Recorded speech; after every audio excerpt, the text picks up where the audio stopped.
L'Allemagne attentive à l'évolution de la situation politico-sécuritaire, son ministre de la coopération à Bamako a été successivement reçu par le président par intérim et le premier ministre. Des élections générales pour le premier semestre 2013, un point clé du document final du Forum pour la paix des érudits du Mali, lequel forum a pris fin aujourd'hui. Un programme alimentaire d'urgence pour la commune rurale de Kouloum en première région. Sont concernées 3900 personnes sur une période de 3 mois. L'association des villages d'enfants Vezos Mali lance l'initiative. Nous sommes jeudi 9 août, dernière ligne droite du mois béni de Ramadan. Mesdames et messieurs, bonsoir et bienvenue dans cette édition.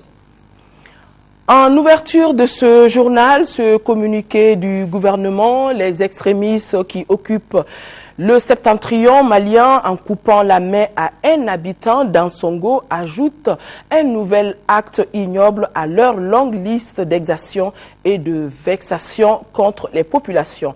Leur geste de défiance hors de raison justifie la pertinence de sanctions proposées par le secrétaire général des Nations Unies, Ban Ki-moon, en même temps qu'il fixe les limites de tout dialogue pour leur faire entendre raison. Cette persistance dans les violations flagrantes des droits humains est un défi pour le gouvernement malien, pour l'Afrique et pour le reste de la communauté internationale. Au fil des jours, alors que des efforts pour une solution négociée se multiplient, les pratiques des terroristes et des narcotrafiquants habillés d'un faux voile religieux accréditent le caractère inévitable de l'option militaire. Pour sa part, tout autant qu'il réitère sa disponibilité au dialogue, le gouvernement œuvre à l'accélération de la planification en cours avec ses partenaires de la communauté économique des États de l'Afrique de l'Ouest, CEDEAO, en vue de la reconquête du Nord. C'était là un communiqué du ministère de la Communication, de la Poste et des Nouvelles Technologies, porte-parole du gouvernement.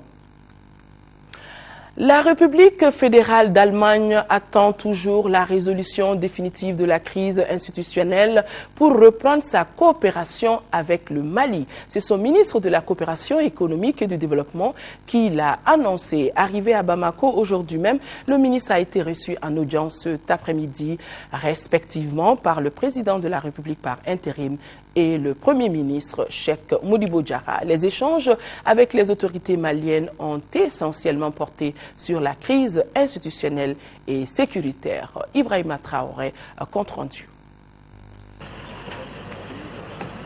La République fédérale d'Allemagne est prête à reprendre sa coopération avec le Mali à condition que le pays résolve sa crise institutionnelle. C'est le message qu'a apporté aux autorités maliennes le ministre allemand de la coopération économique et du développement. Dirk Niebel a d'abord été reçu par le président de la République par intérim. Avec le chef de l'État, le ministre allemand dit avoir insisté sur la nécessité de former rapidement un gouvernement inclusif. Nous avons la même conviction que le gouvernement de transition sur 3 points qui sont nécessaires. Nous partageons donc l'avis du gouvernement de transition. D'une part, il faut rétablir l'intégrité du territoire. D'autre part, il faut rétablir l'ordre constitutionnel. Et troisièmement, il faut lutter contre le terrorisme international. Sur les 3 sujets sur lesquels que je viens de mentionner actuellement. Et en plus, sur la nécessité d'instaurer aussi rapidement que possible un gouvernement de l'unité nationale qui puisse maîtriser les défis que je viens de décrire. Cela avec un agenda, avec des objectifs intérimaires clairement identifiés pour atteindre l'objectif et pour que la coopération internationale puisse progressivement se rétablir aussi rapidement que possible puisque le pays en a besoin. Pour faire face à la crise du Nord, l'Allemagne préconise une solution africaine. Le pays entend accompagner le Mali afin qu'il recouvre très vite l'intégrité de son territoire. Le sujet était également au cœur de l'entrevue avec le Premier ministre. Là aussi, les 2 personnalités partagent le même point de vue. Le Mali a besoin de plus d'actions communes et concrètes de la part de ses partenaires pour trouver une solution durable à la crise qui le secoue. Dirk Niebel s'est enfin entretenu avec son homologue malien pour faire le point de la coopération entre l'Allemagne et le Mali, 2 pays qui entretiennent de bonnes relations dans tous les domaines de développement depuis plus de 50 ans. Autre audience accordée, le président de la République par intérim a reçu l'envoyé spécial du secrétaire général de l'ONU pour l'Afrique de l'Ouest. Saïd Djinit est porteur des messages d'encouragement de Ban Ki-moon au professeur Dioncounda Traoré. L'organisation onusienne se dit prête à soutenir les autorités de transition et à aider notre pays à recouvrer la plénitude de son intégrité. L'envoyé spécial du secrétaire général des Nations Unies à sa sortie d'audience est au micro de Bourama Traoré.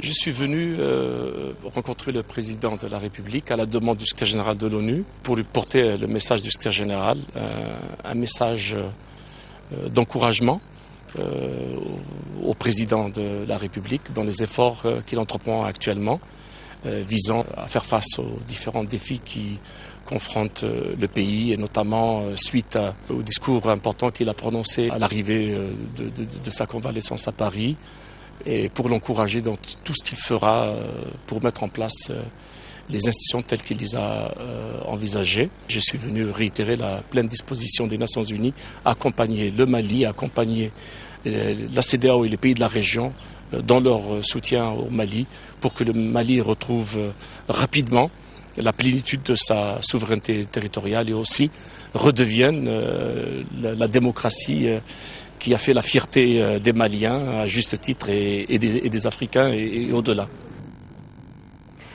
Beaucoup d'activités à la résidence du président de la République par intérim. Dioncounda a poursuivi ce jeudi ses consultations en vue de la formation d'un nouveau gouvernement d'union nationale. Ont été reçus, entre autres, une délégation de l'Union pour le développement du Mali, la coordination des chefs de quartier de Bamako et de Kati, ainsi que l'association des chasseurs du Mali. Ces différentes entités sont venues remercier le chef de l'État pour sa récente adresse d'apaisement à la nation et ses propositions pour une sortie de crise. Bourama Traoré.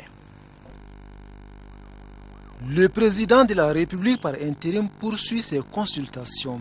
Le professeur Dioncounda Traoré a reçu ce jeudi une délégation de la coordination des chefs de quartier de Bamako et de Kati. Cette délégation est venue remercier le chef de l'État pour son récent message d'apaisement et d'unité à la nation, de quoi inspirer l'ensemble des Maliens. Nous pensons que le climat est toujours un peu lourd à notre goût, mais nous sommes en droit d'espérer que le gouvernement d'union nationale qui sera mis en place sera certainement un espace de cohésion sociale, de confiance et de dialogue apaisé et serein entre les Maliens pour nous permettre de relever les immenses et graves défis qui assaillent le Mali. Après la coordination des chefs de quartier de Bamako et de Kati, le président de la République par intérim s'est entretenu avec une délégation des associations et partis politiques. Il s'agit en l'occurrence de l'Union pour le développement du Mali, UDM Djamakawassa, la Synergie pour un nouveau Mali et l'Association pour la promotion et la démocratie au Mali. Ces différentes entités prennent une union sacrée pour sortir le Mali de la crise. Quand le Mali est en jeu, quand les intérêts du Mali sont en jeu, mais rien n'est de trop. On a parlé des propositions qu'il a eu à faire à la nation malienne. Notre parti, l'UDM Djamakawassa, on a dit que nous adhérons pleinement à tout ce qu'il vient de dire. Vraiment, l'initiative a été très bonne et heureuse. Le problème malien est atypique. Donc il faut qu'on cherche une solution malienne. C'est la solution malienne qu'on s'est proposée. L'objectif principal de ces consultations est la formation d'un nouveau gouvernement d'union nationale. La rencontre permet également au chef de l'État d'échanger avec ses interlocuteurs sur les principaux défis du pays. Notre reporter Bourama Traoré nous signale également que hier, une délégation de la COPAM, de la coordination des familles fondatrices de Bamako, du barreau malien et du patronat du Mali, toutes ces délégations ont été reçues par le président par intérim. Une coalition de cette organisation et regroupement sociopolitique souhaite la tenue des concertations nationales pour sortir le Mali de la crise qu'il traverse. La déclaration a été faite ici à Bamako. C'était au cours d'une conférence de presse. Ces échanges entre les forces vives de la nation devront assurer une transition apaisée et permettront aux Maliens de s'attaquer aux défis de l'heure. Les organisateurs de la conférence affirment prendre acte des propositions faites par le président par intérim. Agali Aguissa a suivi cette conférence de presse. Cette organisation et regroupement socio-politique réunis au sein d'une coalition propose la tenue des concertations nationales pour résoudre les problèmes que connaît le Mali. La déclaration a été faite au cours d'une conférence de presse animée par les organisations composées entre autres de l'Alliance pour le renouveau du Mali, la coordination des organisations patriotiques du Mali. Selon les organisateurs de cette rencontre avec les journalistes, les travaux des assises nationales peuvent aboutir à l'élaboration d'une feuille de route partagée par tous. Nous sommes persuadés que malgré l'appui et le soutien apporté par la communauté internationale à notre pays, une dimension importante reste toujours. C'est pour cela que nous nous engageons pour qu'au niveau national, des concertations se fassent et que nous puissions, à partir de l'existant, puisque la communauté internationale même en est d'accord, que nous puissions nous retrouver dans un cadre sans passion, légitimer ce qui peut être légitimé, valider ce qui peut être validé, baliser notre transition pour qu'elle soit une transition apaisée. Notre conviction de la nécessité de tenir des concertations au niveau national est intacte. Les responsables de la coalition ne rejettent pas les propositions faites par le président par intérim, mais souhaitent que celles-ci soient débattues lors des concertations. En répondant aux questions des journalistes, les conférenciers diront que leur seule ambition, c'est de sauver le Mali. Ils ont également affirmé qu'au cours des consultations avec le président par intérim, la question relative à la formation du gouvernement d'union nationale n'a pas été évoquée. Sortie de crise, toujours une délégation du Front Uni pour la démocratie et la République, FDR, a rencontré aujourd'hui une délégation de l'Alliance des démocrates patriotes pour une sortie de crise. Après des échanges sur la situation politique, les deux partis ont abouti à des conclusions. Gaussou Koulibaly, porte-parole de l'Alliance.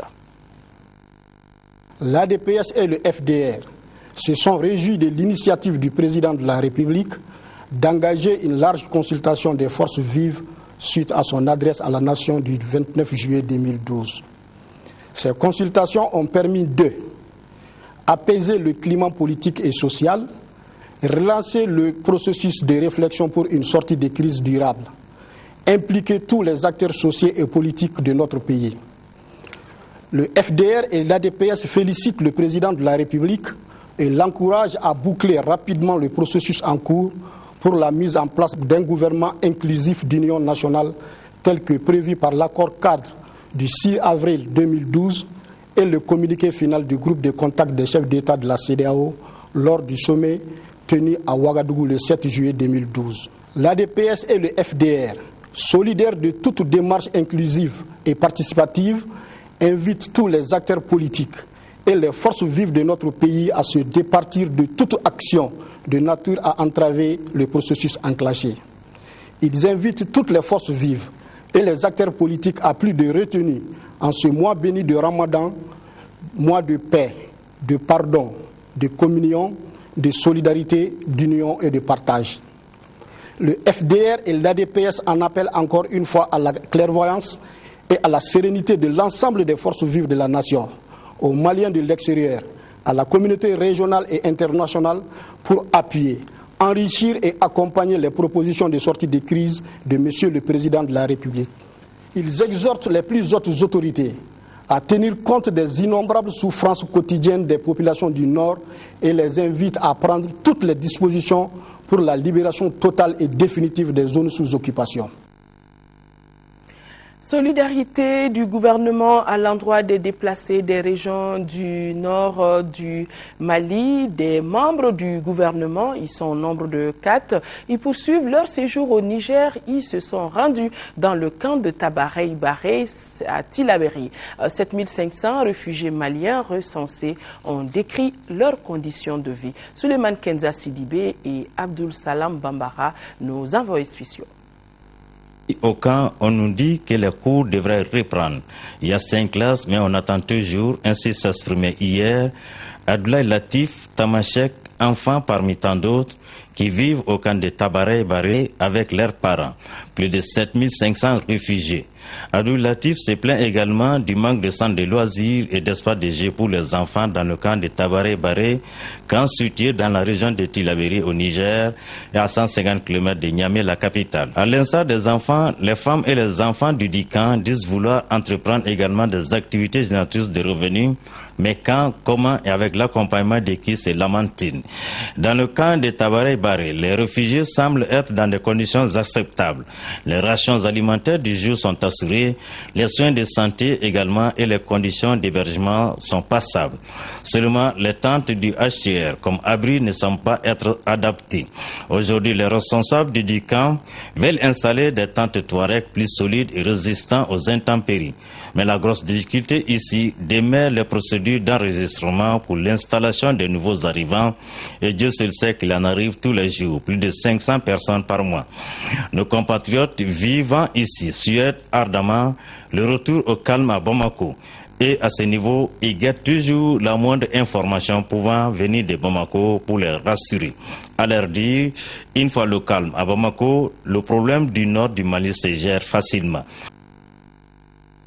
Ici à Bamako, au Mali, l'élan de solidarité se poursuit aussi.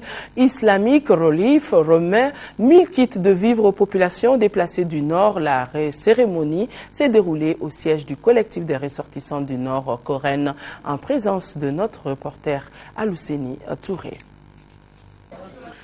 Pour cette première opération, l'ONG Islamic Relief est intervenue à hauteur de 19 millions de francs CFA. Elle concerne 1 million de personnes, toutes ressortissantes des régions du Nord. Chaque kit alimentaire contient 33 kg de riz, 4 kg de sucre, 3 litres d'huile et 8 paquets de spaghettis. Cette année spécifiquement, on a tenu à faire une attention particulière à nos frères et sœurs déplacés du Nord. Compte tenu de la situation actuelle de notre pays, nous souhaitons que Dieu nous aide par rapport à nos applications religieuses et que vraiment la paix revienne vite au nord pour soulager nos frères et sœurs.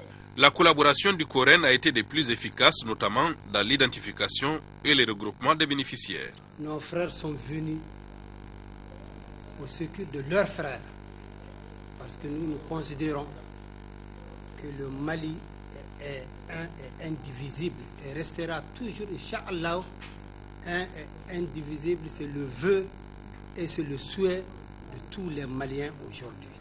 Nous recevons ces dons dans le cadre de la solidarité agissante entre les Maliens. Ce geste va partir directement aux véritables bénéficiaires. L'opération est appelée à être renouvelée à la fin de chaque mois pendant les 6 mois à venir. Et pour être tout à fait complet dans ce dossier, les communautés maliennes résidant en Tanzanie, à Djibouti, ont collecté une enveloppe de plus de 4 millions de francs CFA. Le personnel diplomatique de l'ambassade du Mali n'a pas voulu rester en marge. Le personnel a contribué à hauteur de 1200 $, ce qui fait à peu près 700 000 francs CFA, d'où toute la satisfaction de l'ambassadeur Djal qui a saisi l'occasion pour inviter les uns et les autres à continuer de soutenir les efforts des autorités dans la gestion de la crise dans notre pays. Le partenariat entre le Mali et le Fonds des Nations Unies pour la population est au beau fixe. La preuve en a été une fois de plus donnée ce matin à la direction de la pharmacie et des médicaments par la remise au ministère de la Santé d'équipements médicaux. Remise assistée de celle du magasin entièrement rénové de la direction de la pharmacie et des médicaments. Le tout se chiffre à plus de 200 millions de nos francs. C'est ce que nous dit dans son reportage Nando Dambeli. Cette cérémonie revêt une double signification. La première est le témoignage de solidarité à l'endroit de nos populations meurtries par la situation difficile qui traverse le pays. La deuxième est la preuve du partenariat fécond qui a toujours caractérisé les relations entre le Fonds des Nations Unies pour la population et le gouvernement malien. En effet, cette seconde donation porte sur la mise à disposition de 21 116 kg de kits d'urgence en santé de la reproduction pour les régions et districts sanitaires de Ségou, Mopti, Gao, Tombouctou et Kidal. Ces kits santé de la reproduction qui contiennent des médicaments, des fournitures et des équipements permettront d'offrir des services de santé de la reproduction de qualité aux populations déplacées dans un contexte de dysfonctionnement des structures médicales liées à la situation de crise que connaît le pays. Ajoutez à cela les kits de dignité pour les populations déplacées et 2 ambulances pour Bougouni et Ségou et leur transport aux régions bénéficiaires. Le tout a coûté plus de 208 892 000 francs CFA au Fonds des Nations Unies pour la population. Pour ma part, je puis vous assurer que bon usage en sera fait et vous garantir que ce don parviendra aux populations bénéficiaires. La cérémonie s'est achevée par la remise officielle du magasin rénové de la direction de la pharmacie et des médicaments, œuvre du même Fonds des Nations Unies pour la population. L'Agence nationale d'assistance médicale a tenu aujourd'hui la 3e session de son conseil d'administration. C'était au centre Awa Keita. Outre l'état d'exécution du budget 2011 et du budget à mi-parcours 2012, le projet de délibération fixant l'organisation et le fonctionnement des commissions techniques de travail de l'ANAM. Reportage signé Daouda Sidiki Diarra. Pour cette 3e session du conseil d'administration de l'Agence nationale d'assistance médicale, les administrateurs s'engagent à examiner minutieusement les documents qui sont soumis à leur appréciation. C'est là pour apporter des réponses adéquates aux difficultés que rencontre l'ANAM. Lors de la 2e session, ces administrateurs avaient fait des recommandations qui ont permis à la direction générale de l'ANAM de faire des résultats qui seront présentés au cours de la présente session, dont l'ordre du jour porte sur plusieurs points entre autres. L'état d'exécution des recommandations de la 2e session, l'état d'exécution du budget 2011 et du budget à mi-parcours 2012, le projet de délibération fixant l'organisation et le fonctionnement des commissions techniques de travail de l'ANAM. Nonobstant les résultats obtenus, l'ANAM reste confrontée aux récurrents problèmes de mobilisation des ressources des collectivités territoriales. Malgré la pertinence de cette réforme, qui est un important dispositif de partenariat dynamique entre l'État et les collectivités locales, toutes les propositions de solutions faites par le département à l'endroit de nos partenaires sont restées infructueuses. Aussi, vous conviendrez avec moi que les meilleures réformes n'atteindront jamais leur objectif tant que les moyens nécessaires à leur mise en œuvre ne seront pas disponibles. Face à la situation dans laquelle vivent les déplacés du Nord, il incombe alors aux membres du conseil d'administration de réfléchir sur le rôle que devra jouer l'ANAM pendant et après cette crise.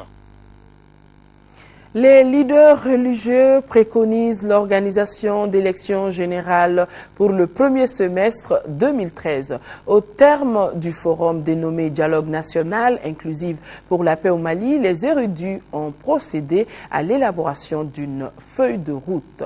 Compte rendu signé Moïse Traoré. La feuille de route de sortie de crise proposée par les leaders religieux décline en 6 principales activités.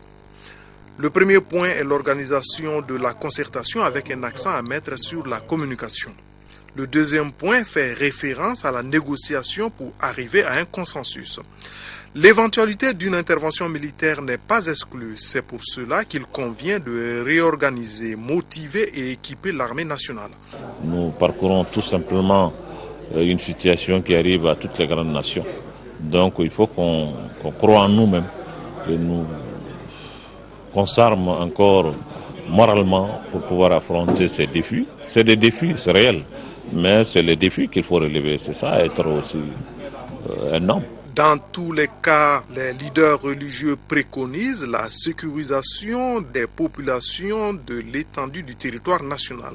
La 6e activité de la nouvelle feuille de route propose l'organisation d'élections libres et transparentes le premier semestre 2013. Vous savez, la situation de Bamako n'est pas facile. La situation politique, dès que vous parlez par-ci, les autres pensent que vous êtes de l'autre côté. Si vous allez de l'autre côté, ils pensent que vous êtes... Ce n'est pas facile de trouver l'équilibre, mais nous pensons qu'avec l'aide de Dieu, nous allons trouver l'équilibre. Organisé avec l'appui de la Fondation Frédéric Ebert, le forum a regroupé une 50aine de participants, dont des leaders politiques. Mois de Ramadan, mois de partage, mois de solidarité, un geste de solidarité de l'ONG Al-Farouk, l'ONG qui vole au secours de 400 ménages de la commune 4 du district de Bamako. Elle vient de distribuer 30 tonnes de vivres, 30 sacs de riz, 30 sacs de sucre et 400 litres d'huile à des personnes vulnérables en ce mois béni de Ramadan. Cette distribution, je le rappelle, s'inscrit dans le cadre de la traditionnelle opération Ramadan. L'ONG a investi plus de 80 millions de francs CFA ce mois dans des actions humanitaires.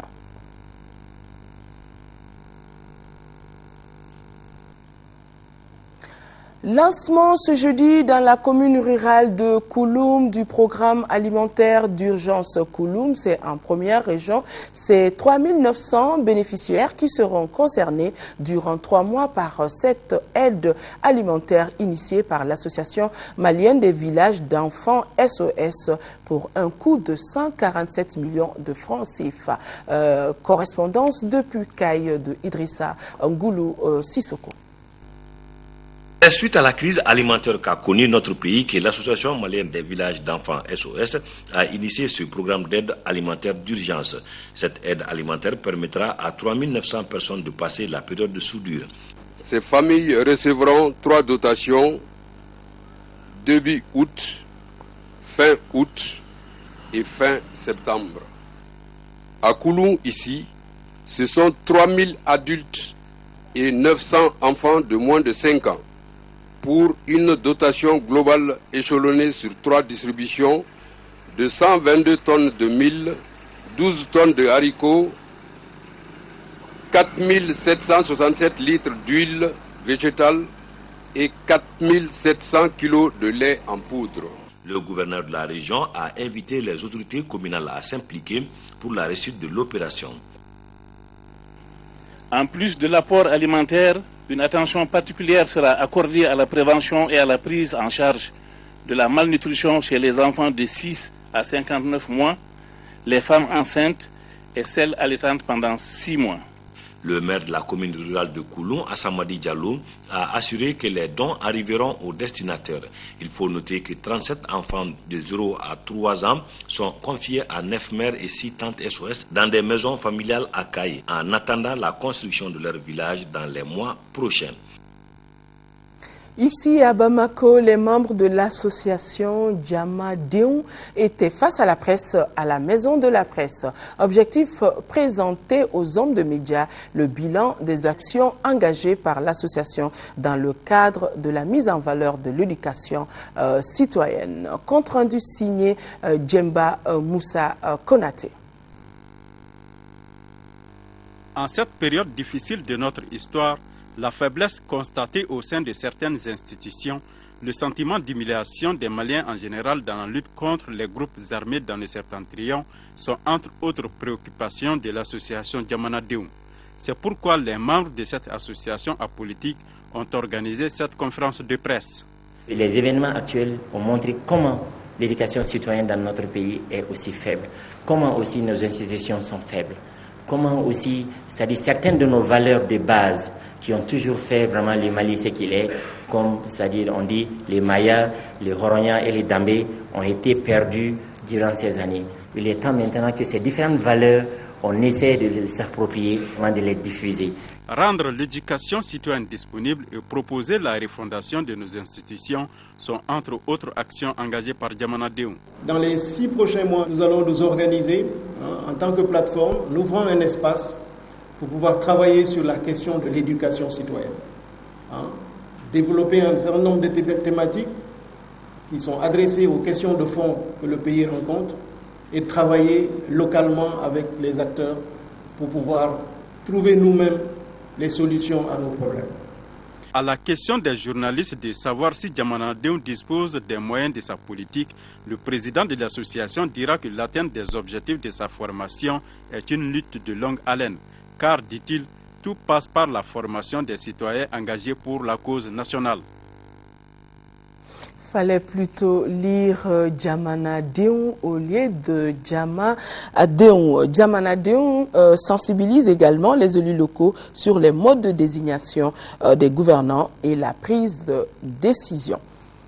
Sport dans ce journal, championnat national Ligue 1, la 20e journée a pris fin au stade Omnisport Modibo Keïta par 2 rencontres. Le stade malien de Bamako, de retour de son match de la Coupe CAF contre le Djoliba AC, n'a pu faire mieux qu'un match nul, 2 buts partout face à l'AS Real de Bamako. Mais c'est la rencontre du centre Salif Keïta, Jeanne d'Arc de Bamako, là où il y avait un enjeu, et c'est la Jeanne d'Arc qui réalise finalement la bonne opération en s'imposant 2 buts à 1. Du coup, elle est désormais candidate pour la 3e place. Aldjouma Atina. En foulant la pelouse de trempette du stade Omnisport après des pluies diluviennes, le centre Salif Keïta en jaune et la Jeanne d'Arc de Bamako savaient concrètement à quoi s'attendre lors de cette 28e journée. Pour le CSK, il s'agit de gagner en vue d'assurer le maintien, pendant que la GIA, elle, doit l'emporter pour s'approcher considérablement de la 3e place qualificative à la Coupe de la Confédération. À ces jeux, la partie va sourire à la GIA habillée en blanc. Mais elle a dû attendre la 90e minute pour arracher la victoire 2 à 1. Moussa Diop, l'auteur de ce but libérateur, se rachète ainsi de son énorme bévue d'incompréhension avec son portier Mahamadou Fodé Kamara, permettant à Yacouba Niaré de marquer à la 85e minute.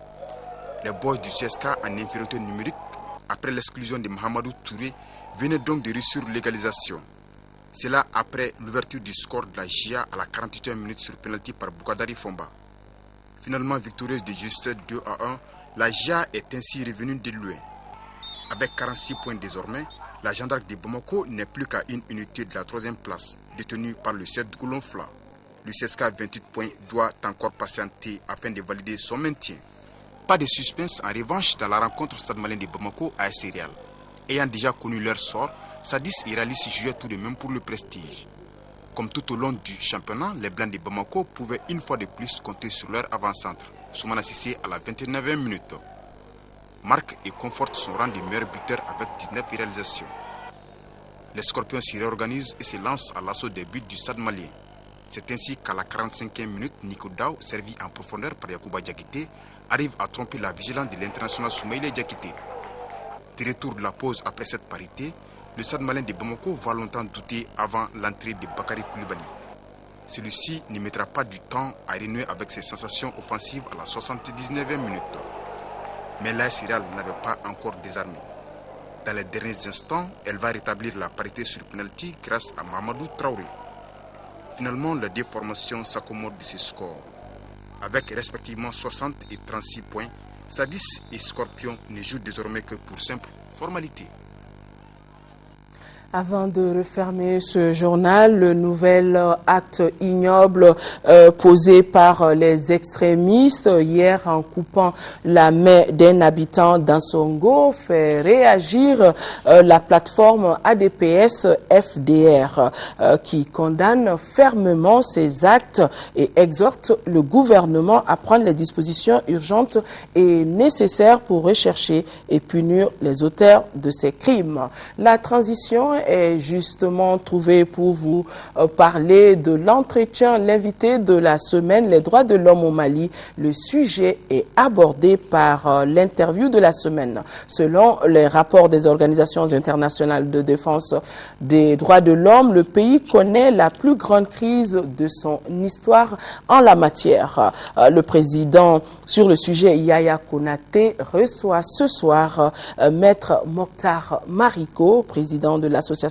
malienne des droits de l'homme. Interview à suivre aux environs de 23 heures.